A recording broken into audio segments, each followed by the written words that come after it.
According to Coulomb's law, the electric force between two charges F equal to K times Q1 Q2 by R square. Here K equal to 8.98 times 10 power 9. Approximately we will take 9 times 10 power 9. Here F is a force in newtons, Q1 is charge on the object, SI unit is coulomb, and Q2 is also charge on another object, SI unit is coulomb, and R is the distance between two charges. So we are having similar formula of the same type to calculate the force between two masses. That force is nothing but gravitational force. The gravitational force is also having same structure of the formula F equal to here G times m1 m2 by r square. Here m1 is m1 m2 mass of the two objects. Here capital G is known as universal gravitational constant.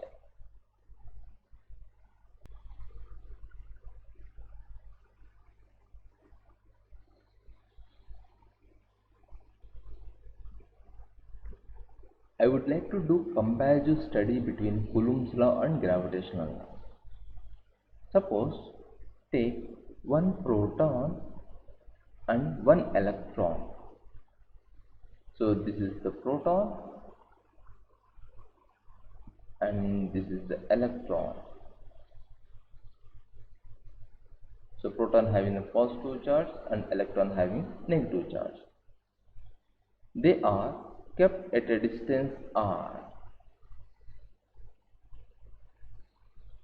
They are kept at a distance r. I want to calculate what is the force between them, electric force, and what is the gravitational force between them. So this is for electric force and this is for gravitational force.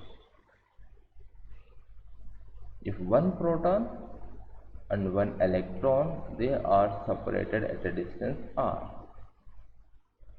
What is the gravitational force? Here I need mass of proton, I need mass of electrons. So according to Coulomb's law, F equal to K times Q1 Q2 by R square. Here force F equal to capital G times m1 m2 by R square. Let me call this is the electric force Fe and this is I known as gravitational force F suffix G. Suppose if I divide, before that I will rearrange this formula. F equal to K times here charge of proton and charge of electron divided by r square. So here F gravitational force equal to G times mass of proton and mass of electron by r square. Okay. Now to do further calculation, I want to compare how much it is. Let me divide force, electric force divided by the gravitational force F suffix G, which is equal to K times charge of proton and charge of electron divided by capital G times mass of, here by r square is the mass of proton and mass of electron divided by r square. If we can cut r square, the final expression equal to K times charge of proton, charge of electron divided by G times mass of proton and mass of electron. Now you plug in this all the values. K value 9 times 10 power 9 Newton meter square Coulomb inverse 2 times charge of proton, charge of electron, both are the same. So I will write together 1.6 times 10 power minus 19 Coulomb square, because at here proton charge is equal to electron charge. So you can multiply that, divided by universal gravitational constant 6.67 times 10 power minus 11 Newton meter square kg inverse 2 times mass of proton and mass of electron. There is a small slight change is there in the mass, not slight change, very big change in the mass of proton. 1 point, the mass of proton equal to 1.67 times 10 power minus 27 kg times, I will write it down, 9.1 times 10 power minus 31 kg. If calculate this everything, the ratio of electric force to the ratio of gravitational force equal to 2.27 times 10 power 39. It means the electric force between proton and electron equal to 2.27 times 10 power 39 times the gravitational force between proton and electron. So that's why, if you remember, if compare the forces, electric force is greater than we known as strongest force, gravitational force. The force between proton and electron is much more greater than the gravitational force between proton and electron. Final statement: the electric force between proton and electron is 2.27 times 10 power 39 times the gravitational force between proton and electron. It's the much more huge difference is there. That's why electric force is always dominates than the gravitational force.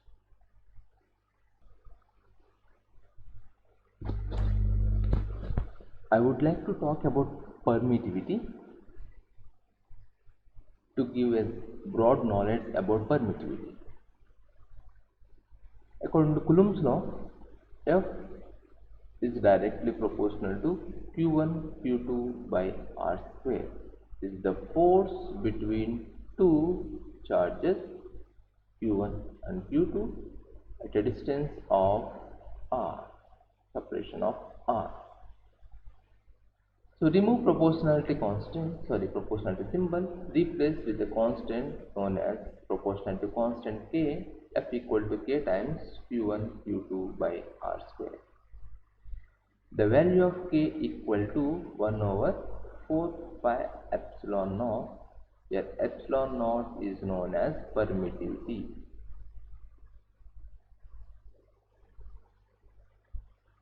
What is permittivity?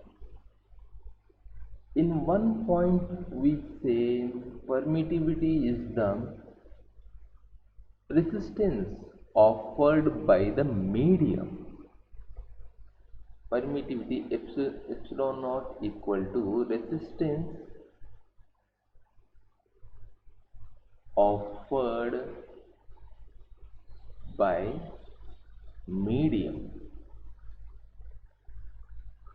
So here the word medium is important. To understand that, let's take another scenario. So that is, suppose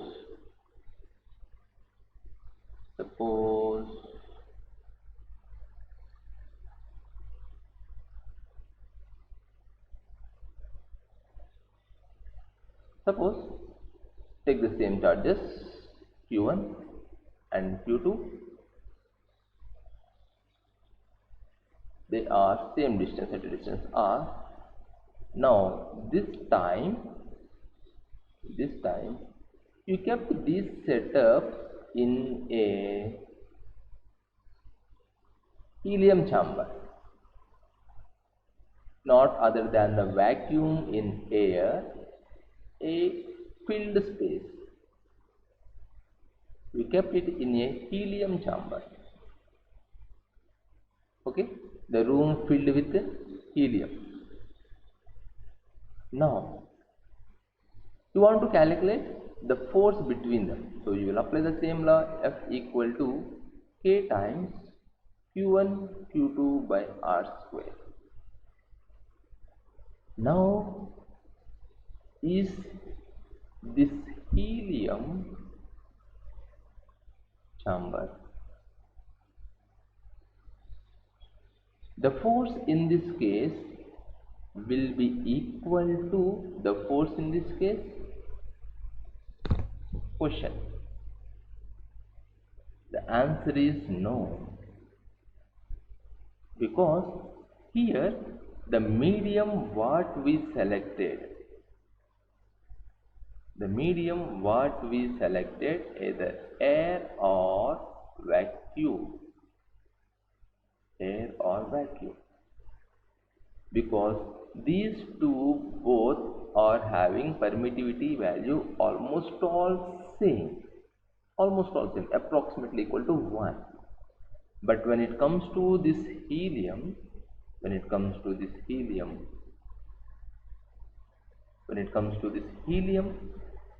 epsilon naught value changes. So the force is automatically changes. Even though if you apply the same formula in this both of the cases, you will write this in terms of 1 by 4 pi epsilon naught q1 q2 by r square. So here 1 by 4 pi is constant, q1 q2 by r square is same as in this both the cases, but epsilon naught is different, medium is different. Here medium is different.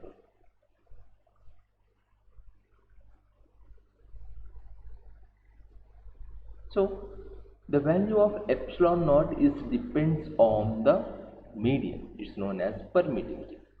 If we change the medium, automatically the force will be changes. But we will think for the rest of the course, the charges we are dealing with is only in the place of vacuum. So permittivity value for the vacuum and the air remains constant. So there is a small concept about the permittivity.